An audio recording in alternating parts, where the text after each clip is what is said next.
Welcome back di RF Channel on YouTube. Masih bersama dengan Ryan Filbert tentunya. Saya yakin bila pengunjung dan juga subscriber dari RF Channel sangat tahu bahwa konten edukasi mengenai trading forex telah berjalan sejak tahun 2020. Ada yang sadar?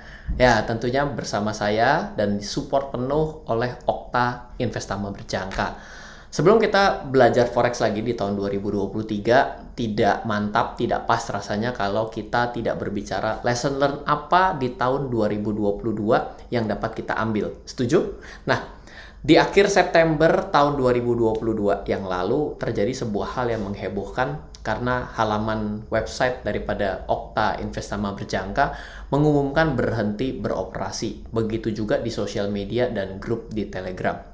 Anda kaget? Otomatis jangan ditanya, saya juga jauh lebih kaget. Kenapa? Karena saya juga sebagai brand ambassador. Bagaimana dengan posisi-posisi kita yang diminta tutup posisi, di mana beberapa pair pada saat itu sedang mengalami kenaikan yang cukup tajam maupun mengalami penurunan yang cukup tajam, dan kita masih memiliki posisi floating di dalamnya gitu ya. Dan ternyata kita strateginya adalah strategi counter trend. Nah, ini sedikit-sedikit tipis lah kita belajar trading forex ya. Jadi kalau misalnya lagi naik kita lakukan sell, maka kan kalau dia terus naik kan masih ada posisi floating dan belum mencapai stop loss kita, maka itu menjadi suatu masalah. Dan itu benar terjadi di bulan September lalu bersama Okta Investama Berjangka yang tiba-tiba mengumumkan menutup operasinya dan juga dia mengatakan suruh tutup semua posisi, yaitu kan merugikan kita, betul? Kalau kata-kata barusan ya teman-teman atau Anda roaming bingung gitu ya, artinya memang harus belajar forex di kanal ini gitu ya. Oke, nah pada saat itu saya sedang cuti dan repotnya saat itu saya tengah berada di tengah laut ya dengan menggunakan cruise. Buset, saya lagi sombong banget gitu ya.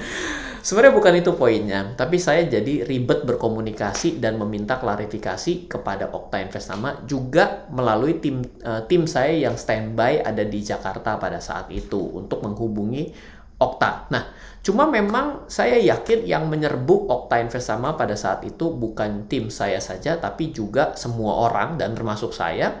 Meskipun even saya jalurnya jalur khusus dong, tentunya karena saya sebagai brand ambassador Okta Investama Berjangka, saya punya kontak-kontak direct yang bisa saya hubungi. Itu pun juga agak sulit berkomunikasi dan berhubungan lah. Nah, tapi jawaban yang rada lama itu sebenarnya memang menyebalkan. Ini mirip kayak kita lagi nunggu lahiran tuh benar-benar sesuatu yang mendebarkan dan mencemaskan gitu ya. Waduh, ini kalau yang jomblo susah juga mengimajinasikan gitu ya.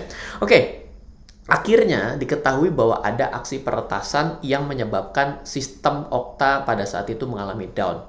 Tapi semua terjadi hanya pada front end-nya. Nah, ini yang non-IT, sekarang yang mulai roaming. Tadi yang bicara mengenai forex, nggak roaming. Sekarang tapi tiba-tiba IT. Karena sistem front end-nya nih yang terkena peretasan. Nah, kalau saya sih aman bicara mengenai IT dan forex. Karena saya juga punya sertifikasi sebagai cyber security di tingkat nasional dan juga terdaftar pada Badan Cyber dan Sandi Negara dan juga sertifikasi auditor keamanan informasi dari internasional. Ini kita jadi apa sih? Jadi pamer CV atau gimana? Oke, sehingga yang saya dapat simpulkan sebuah ketenangan sebenarnya bahwa semua dana kita jelas aman karena tersegregasi. Front end itu cuma tampilan yang terkena retas yang ada di Okta pada saat itu. Nah, cuma the problem is yang menurut saya terjadi fatal adalah domain okta.id tidak berhasil di take over kembali dari peretasan ini dengan segala daya dan upaya, sehingga saat ini berjalan normal kembali dengan domain okta.co.id. Selain itu, sosial media Okta Investama Berjangka juga terkena aksi peretasan, sehingga di sosial media tersebut terdapat informasi yang tidak benar. Akan tetapi saat ini sosial media yang lama sedang dalam proses pemblokiran, dan Okta sudah memiliki sosial media yang baru yang aktif setelah sosial media yang lama sudah diblokir seperti itu. Nah, pertanyaannya begini, kenapa lu, Ryan, baru 4 bulan baru bicara sekarang? Kenapa nggak kemarin-kemarin dong, waktu lagi hotnya? Gini, pertama, saya fokus membantu semua yang kesulitan mendapatkan informasi yang benar untuk beberapa hal. Saya dan tim ingin sekali siapapun bisa terbantu. Setuju nggak? Misal, yang mau withdraw, tapi kenapa nggak berhasil? Ternyata karena sistemnya sedang down. Karena domain down, otomatis email existing juga down. Ya, sosial medianya juga kena. Perlu melakukan withdrawal secara manual melalui email. Artinya orang ada yang withdraw tapi kok sudah terpotong tapi kok nggak terproses ya. Di mana email baru pada saat ini adalah support@okta.co.id. Saat ini Anda bisa email langsung. Nah, lalu kami membantu melakukan raise dispute kepada Okta yang harus bertanggung jawab akibat sel yang tidak dikehendaki. Itu juga termasuk saya. Bagaimana ini jalan tengahnya seperti itu. Jadi, kalau ditanyakan kenapa kemarin tidak ikut membahas, ya ini adalah poin pertama ya. Dan asal Anda tahu, semua yang berkeluh kesah kepada saya dan juga tentunya kepada Okta sejauh yang saya tahu. Jadi ini semua sudah terselesaikan. Jadi ini adalah sebuah manfaat sebenarnya pada poin kedua untuk stay bertransaksi di pialang resmi terdaftar di regulator di Indonesia. Kita paham hukumnya, kita tahu mesti lapor kemana, kita paham flow-nya, dan kita bisa berkomunikasi dengan bahasa yang sama. Bayangkan kalau Anda menggunakan pialang berjangka atau broker forex yang ada di misalnya Cayman Island lah. Anda pernah coba nggak browsing kalau menggunakan suatu OTA pada saat ini pencet dari Indonesia, Jakarta pergi ke Siprus katakanlah gitu ya. Coba lihat berapa lama bisa nyampe sono dan berapa biayanya. Mungkin hampir PP 70 juta. Ya, itu dan pindah maskapai 4 kali kalau nggak salah gitu. Jadi agak berat seperti itu. Nah, saya mau cerita ya, beberapa tahun yang lalu ya, saya punya cerita yang akan saya jalankan, tapi saya mau kasih tahu dulu, apa hubungannya cerita beberapa tahun yang lalu dengan konsep pertama cara berpikir yang repot begini. Anda akan bilang begini kepada saya, Ryan, kejadian peretasan ini bukan kejadian yang baik. Saya menjadi tidak percaya dengan pialang berjangka, even juga kepada Okta Investama Berjangka. Nah, beberapa tahun yang lalu, saya punya pengalaman yang agak mirip dengan cara berpikir ini yang saya coba kemukakan kepada Anda. Saya membeli mobil dengan status bestseller dan best award dari beberapa media-media yang besar. Tujuan kenapa saya membeli yang banyak awardnya? Ya, biar yakin bahwa ini mobil bagus. Sampai di rumah saya, mulai dari hari pertama saya pakai, sampai mobilnya dijual, tidak pernah ada dipakai tanpa keluhan. Yang diketahui sebagai masalah pabrik yang silih berganti. Pernah ngalamin? Kalau nggak pernah ngalamin, bersyukurlah dan jangan pernah berharap itu terjadi pada Anda. Karena nyebelin banget. Apakah membuat saya kapok pakai mobil lagi dari kejadian itu? Beli yang award loh. Apakah saya juga kapok membeli brand yang sama lagi?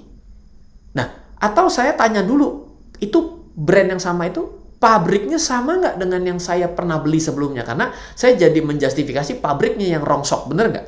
Nah, shit can happen dan ternyata semua teman saya yang pakai tipe mobil tersebut, showroomnya sama, tahun yang sama, tidak ada masalah. Saya mungkin yang terlalu beruntung kalau menurut saya. Loh, kok jadi terlalu beruntung? Saya jadi paham bagaimana klaim kerusakan mobil dari pabrik. Saya jadi paham bahwa beda komponen dan spare part tertentu itu apa. Saya jadi tahu pentingnya selalu servis di bengkel resmi membuat semua kesalahan pabrik tetap ditanggung. Hidup cuma bagaimana Anda memberikan arti dari peristiwa yang terjadi. Nah, Okta Investama Berjangka saat ini beroperasi kembali dan tidak dengan okta.id, tapi dengan okta.co.id, mengupgrade sistem transaksi dengan MetaTrader 5 yang sudah jauh lebih welcome dengan machine learning, ya kalau saya tahu gitu ya, kecerdasan buatan, karena bisa disambungkan dengan Python programming, Anda pakai TensorFlow, dan lain sebagainya, yang IT yang nggak roaming, sehingga nasabah sudah bisa bertransaksi kembali dengan normal. Saat ini Okta juga sedang menyiapkan ketentuan trading dan promo-promo yang lebih menarik. Hal ini yang menunjukkan tanda bahwa pialang berjangka ini bertanggung jawab. Make sense? Oke. Manusia tidak dilihat dari saat hidup yang enak, tapi bagaimana menghadapi masa yang sulit. Betul? Anda setuju nggak sih dengan statement itu? Iya. Teman baik adalah teman yang ada bukan dalam keadaan suka, tapi adalah teman dalam keadaan duka. Pernah dengar kata-kata itu? Oke. Menjadi pelajaran buat kita semua bahwa kehilangan akses data pada dunia digital kita bisa berdampak merugikan sangat besar. Ini yang dialami. Perlunya paham bagaimana pengamanan data pribadi dan perusahaan kita juga gitu ya. Makanya berdasarkan peraturan pemerintah PP nomor 71, semua penyelenggara dan pemilik aplikasi transaksi elektronik dihimbau segera melakukan audit dan sertifikasi sistem keamanan informasi, ya kan? Nah, yang bermasalah akibatnya security breach atau kena insiden daripada security ini adalah bukan hanya Okta Invest sama Berjangka saja. Anda tahu nggak ada data kartu prabayar yang jebol sebanyak 1,3 miliar? Atau Anda tahu ada data yang terretas dari 250 juta BPJS. Bahkan banyak sekali yang dihack akun sosial medianya. Kemarin Radio Smart FM tempat saya siaran setiap hari Selasa pun kena retas loh. Hacker akan selalu berupaya mencuri dari data-data dan informasi kita. Karena itulah hobi mereka. Kita harus menjaga diri kita. Betul? Nah, akhir cerita, karena ini sudah tahun yang baru, saya juga minta kasih usulan dong. Saya mau mulai belajar mengenai trading forex dan juga edukasi mengenai forex. Kita mulai dari mana dan selama ini masukannya apa. Nah, dengan video ini juga saya ucapkan terima kasih kepada Okta Invest sama Berjangka yang telah berjalan bersama-sama dengan saya sepanjang tahun 2020 hingga tahun 2022 hingga menjadi pialang berjangka dengan transaksi terbesar atau top 5 dalam 2 tahun kebersamaan bersama saya. Memang tidak ada pertemuan tanpa perpisahan dan menutup tahun 2022 dengan banyak perubahan besar di tim saya dan memang mengeksplor banyak resolusi yang baru sehingga dengan ditutupnya tahun 2022 maka saya menyerahkan kembali privilege saya sebagai brand ambassador Okta Invest sama Berjangka kembali kepada okta.co.id. Sampai ketemu di edukasi lainnya bersama saya dan tim saya. Dari saya Ryan Filbert, salam investasi untuk Indonesia. Halo. Terima kasih sudah menyaksikan video di RF Channel on YouTube. RF Channel adalah channel edukasi untuk kita secara bersama-sama belajar dan mendapatkan aktualisasi mengenai investasi, keuangan, dan bisnis bersama saya, Ryan Filbert, dan tim. Add nomor WhatsApp saya di 0895 07 08 0789 0895 07 08 0789. Download aplikasi MyRF di Android atau iOS untuk mendapatkan artikel dan tema-tema khusus mengenai edukasi investasi, keuangan, dan bisnis pada aplikasi MyRF sekarang juga. Setiap bulan, saya bersama dengan tim memiliki kelas, mulai dari belajar trading dengan analisa teknikal, yang strateginya bisa Anda terapkan pada seluruh market, mulai dari saham, forex, hingga cryptocurrency, atau kelas investasi saham bernama Fundamental Camp. Untuk mengetahui kelas lainnya dan bertanya mengenai kelas, hubungi tim sekarang juga di 0852 882 6187. Sekali lagi, 0852 882 6187. Semoga terus bermanfaat. Dari saya Ryan Filbert, salam investasi untuk Indonesia.